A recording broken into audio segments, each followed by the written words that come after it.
Whoa, who's that? It's my favorite people. Hello, Wolfpack. Welcome back to the channel. Today we're doing 5 board game reviews, and they're all gonna be like travel-friendly games, pretty small box games, because we're gonna scale it down. We're gonna be chill for a bit. In contrast to the last big video, which all of you seem to be super hyped and excited about, which in turn makes me super hyped and excited. That was the top 5 board games of all time list. Make sure you check that out if you haven't seen that already. It was a big one. I gotta stretch for this. We are starting off with Trails. So Trails is by Keymaster Games. This is pretty much like Parks Lite. Now, quick disclaimer, this game was sent to me about a year ago. I'm extremely late on my reviews. Consider this like mini reviews because I didn't get all these games that I'm talking about today played 3 times, and you'll see why. But anyways, I played this twice at 2 players. So Trails, how this game works is you're gonna start off hiking through a ton of beautiful scenery. The point of Trails is to score the most points by collecting all these kinds of resources as you're walking through this beautiful scenery here. You'll be using these badges to score points because all those resources that you collect here will be used to turn in for these badges, and you'll score points on the bottom left corner. So on your turn, you can move 1 to 2 spaces, and you can be occupied with another hiker. And when you do that, you're gonna gain a resource. Oh, what's this, Tim, with regular resources and not deluxe resources for once? Don't worry, I ordered the deluxe acorns right after this. Anyway, so since I landed here on this forest tile, I can take 1 acorn. Now these 3 tiles all generate resources. This one, when you land on the bear, allows you to exchange 1 resource for another 2, so it's a converter. And you also land on a bear. When you land on a bear, you're gonna roll this die, and nothing bad happens, which is interesting with a bear encounter. But what happens is the bear is gonna go to wherever the die landed. So the bear, in this case, will land in this rock E area, and then you can double up your resources. So you can do the actions here and also the actions here in any order. When you go to the Golden Gate Bridge, you can turn in a resource in order to take a photo. Now these photos will just give you just regular points listed on the bottom right, but there's also a little set collection involved because whoever has the most birds by the end of the game will score 4 points, and birds look just like this. So whoever has the most bird symbols by the end will be able to get those 4 victory points. When you get to the final tile, you notice that there is a sun token here. Now this sun is going to take whatever action is pointed to here, because the reason why it has a pointy sign is because for 3 to 4 players, the sun will actually travel a little bit further and go to different resources. But for the 2-player side, in this case, you'll be able to take the actions that the bear's on. And then the hiker is going to be able to turn the other way and then start going this way. Now that's also one way that the sun is going to move to the left. And then as it keeps moving to the left, when you reach the trail end, it's going to flip over these tiles and it's going to escalate a little bit and generate double resources. I know you're thinking, Tim, what am I doing with all those resources that I'm generating? What's the point of this game? Well, all the acorns and rocks and leaves that you're getting, you're gonna use those to turn in for badges. And this is how you score victory points, and ultimately, most victory points by the end will win. So very simple, very light game. One last thing I also forgot to mention are these canteens. If you flip over your canteen to the half empty side, it means you drink a bunch of water, you're super hydrated. So you're gonna run through the mountains and the forests and the valleys. I'm gonna keep going to the desert, to the SF Bridge. Basically, if you use a canteen, you can move to any spot without the limitation of 1 or 2 spaces. So what do I like about Trails? You know, for a box this tiny, you get a ton of game. Not only gameplay, but you get a ton of beautiful game components. Like, it's very rare to find games that are this highly produced in such a small form factor. I like how easy and straightforward the worker placement is, because you ultimately just go to one particular tile, you can use those resources and then turn them in. There is some variation to that because when you're taking photos, it amps up or ramps up the types of points that you can score. And then also the badges, scoring different amount of points too, gives different incentives for going towards different resources. Now, what I don't like about this game is that it does feel a little bit repetitive, because ultimately there's not much variation to what you're doing. You're constantly just hiking straight forward and straight back. Sometimes you'll take a photo, sometimes you'll convert resources, and then you'll turn in your badges. But I feel like this game would have been like a 5 out of 5 for me for a travel game if it had one thing. If it had an event deck with weather, and it doesn't have to be like any kind of take that mechanisms. It could just be events that like propose a challenge or propose a reason for you to use the canteen more often.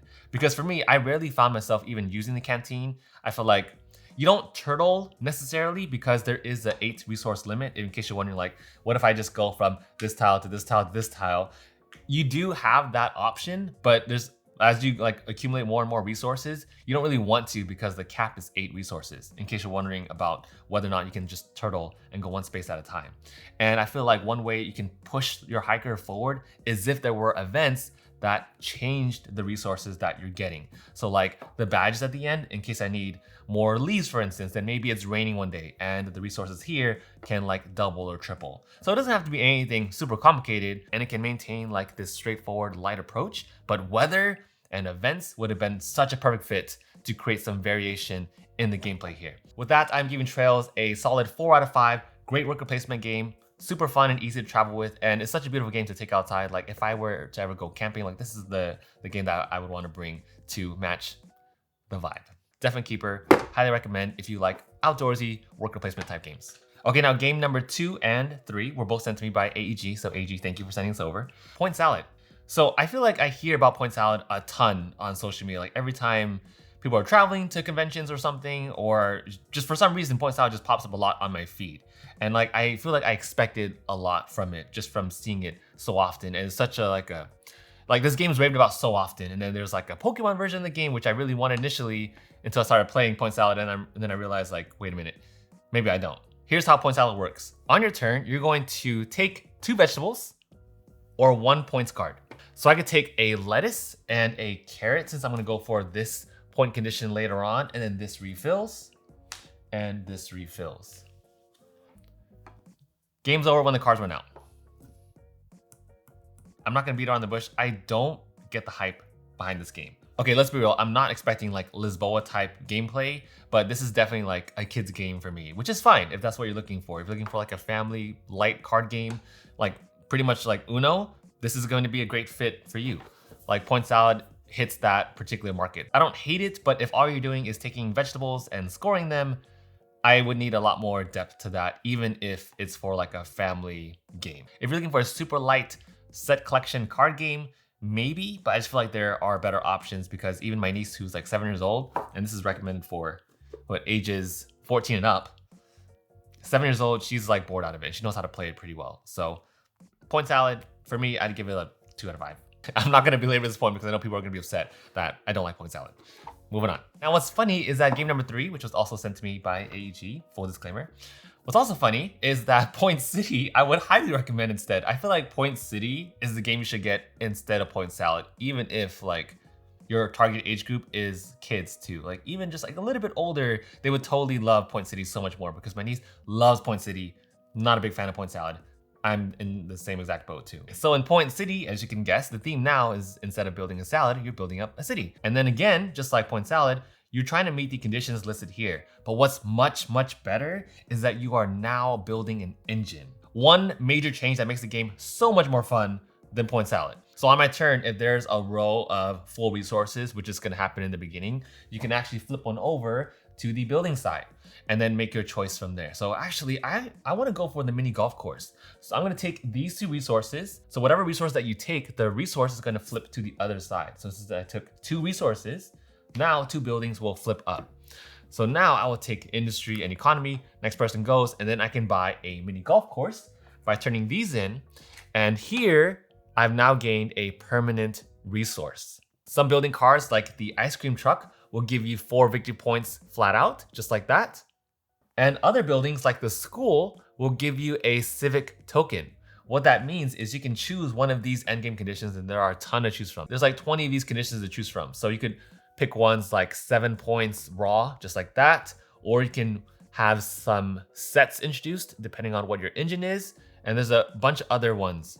And what gets even better is that the deck is gonna change. So right now what you're seeing is the phase 1 cards. So like tier 2, for instance, you would get double the resources, and then the buildings become more expensive as well. You now start getting tier 3 cards, which have more wild resources, and then the buildings too become much more costly, but at the same time will score you many more victory points. Look at all these 7 victory point ones, like the amusement park, 7 points. So why is Point City so much better than Point Salad? One is the escalation of a deck. Every time I play these games, I always look for one particular thing, and that is there some sort of escalation to it? Is there like a story being told in the game? Like, is there something that you're looking forward to? And the way Point City does it is through these tier decks, because then your resources become more abundant, and it makes sense because you're growing a city. So as your city grows, your resources grow, and it makes it much more interesting than just collecting ingredients and scoring the same types of victory conditions. That's probably like my favorite part about Point City, is that it's able to capture the city building addiction that you get playing city building games. And that's done through the tiered decks. The second thing I really enjoy is that you're building an engine. It's a great way to introduce new gamers to engine building and set collection and card drafting all at the same time. The third thing I really love about this game is the fact that the cards will flip over depending on what you take. I wish that was implemented in Point Salad, because then that would make it so much more interesting. Just that simple mechanism of, if I take a resource, a building pops up. If I take a building, a resource pops up. That makes it so much more variable and increases your decision pool, which ultimately makes the choices more fun to play. Love this game, highly recommend if you're looking for a family card game that has some engine building and very, very light set collection. But it's a fun travel game, and I would easily bring this along with Trails as well. So 4.5 out of 5. I like it a little more than Trails because you have that escalation. There's more variability than Trails. I know we're comparing worker placement to engine building and set collection and stuff, but get rid of all the terms. If I were to bring a game like for travel, I would definitely choose Point City like a little bit more than Trails. Moving on to game number 4. This was a game that I backed on my own a couple years ago. Actually, one of the first board games that I backed specifically because of the theme back when I did that. I still do that to this day sometimes.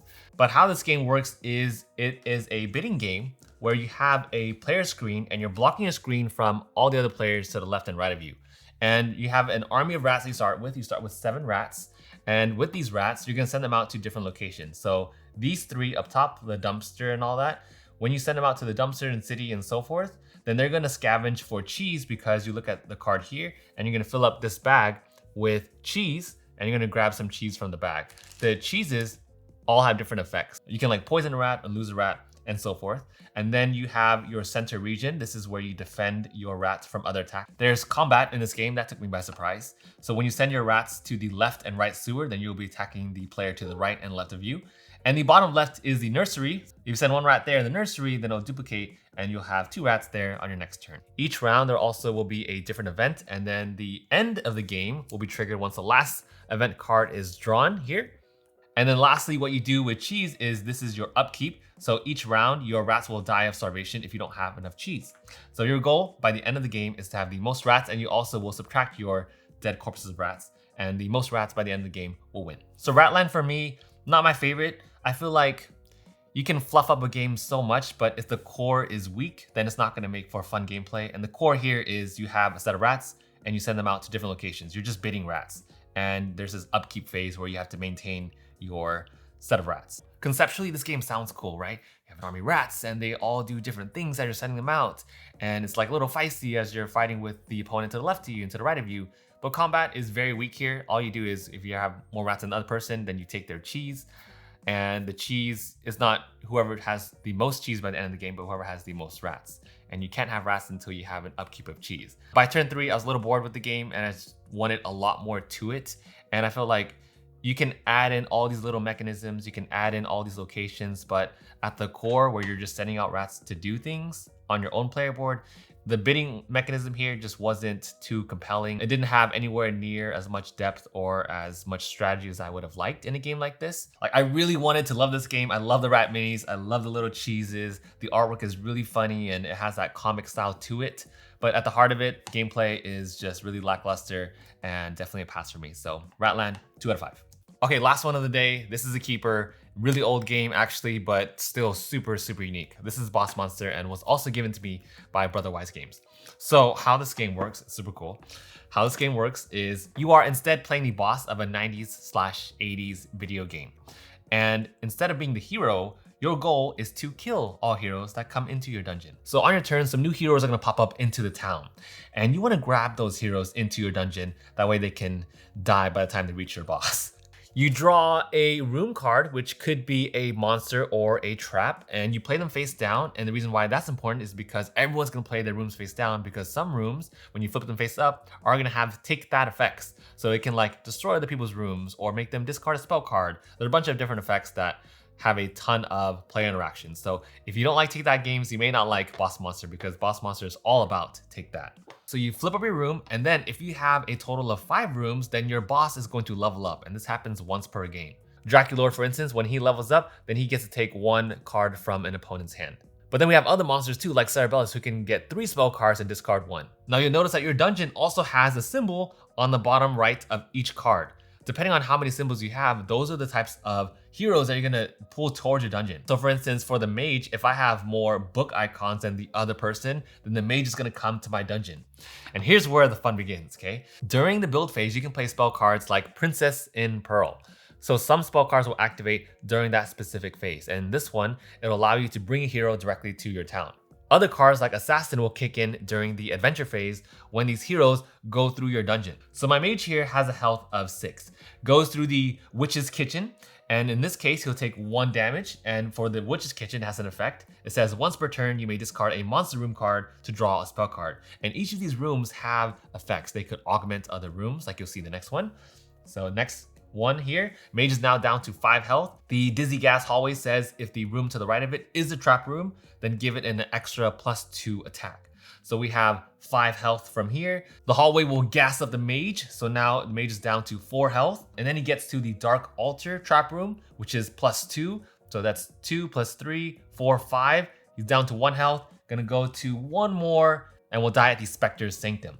So when the hero dies, they get flipped face over, and this is 1 soul for your boss monster. The goal of this game is to be the first to get 10 souls, and there is player elimination because once someone has 5 wound, so if a hero like survives through your whole dungeon, there's gonna be a little blood icon right there. That's how much damage that your boss is gonna take. So if you take 5 wounds, then you are out from the game. One other thing I wanted to mention too is that there's also these really fun spells that you get to play during the adventure phase, like Freeze. Freeze allows you to deactivate a room in another player's dungeon. As you can imagine, that can be really bad, and how you can have heroes survive through other players' dungeons. So boss monster, what do I like about this game? Look, the theme, hands down, super cool. It just goes to show like it's also about the same size as a couple of other games that I showed. It's so different and it's so unique. I love that it almost has like a VHS, if you know what that is back in the day. I feel so old now. If you know what like a VHS cassette tape was, well, this is what it looks like the old Nintendo games pretty much. The theme is really strong in this game, and it really makes for a fun player experience because the artwork with the pixels and everything, and how you have heroes in a town coming over to your dungeon and you're trying to set up all these traps and monsters to kill them off before they reach your boss, the final boss, and that idea behind that is super unique, and I love that. Each turn also, there's a lot of variability, and you don't really know what to expect because you don't know what spell cards that other players have. You don't know what rooms they're building. You don't know how they're going to intervene on your plans. And you also don't know what heroes are going to pop up too. Because what's also really interesting is that if you tie with icons as another person, so let's say I have like 2 swords and player 2 also has 2 swords, then all the fighters in the middle here will stay. Which means the next turn, if there's another fighter that pops up, then all 3 of those fighters will go to the next player. I've only played this game at the 2-player count, but I was very confident at winning. And then towards the end, when I was like really close to it, you have these epic heroes pop up. And these are a big deal because epic heroes are not only much stronger, but on the back, they are worth double the amount of souls. My dungeons were frozen, I had spells taken away from me, and I was at 8 souls, and victory was taken away from my grasp from there. I've only played this game once at a 2-player count, but I absolutely loved it, and I can't wait to play it again. Highly recommend it if you're looking for a retro-themed card game that has a very different set of mechanics that you may not be used to. Boss Monster also giving a 4.5 out of 5 as well. And if we were to do a full recap of today's games, Ratland and Point Salad are definitely going to be culled from the collection. These 3, highly recommend all 3 of them. I feel like my favorite from today, if I had to choose one, is pretty close between Point City and Boss Monster, but the depth and complexity that you all know I enjoy so much will definitely push me towards playing Boss Monster anytime. So definitely check these games out. I'll link them down below if you're interested. Hope you all enjoyed today's mini review videos. Let me know if you want to see more of these. I definitely have a ton of games to get through. But with that said, thank you all so much for being here. If you made it here to the very, very end, tell me what was your favorite 90s video game. For me, I feel like Mega Man X was definitely one of my favorites. I remember spending so many hours playing Mega Man, and like seeing this artwork reminds me of that. If you weren't born in the 90s, totally fine. Tell me your favorite video game that you play right now. And with that said, thank you all so much for watching, and I'll see you all in the next one.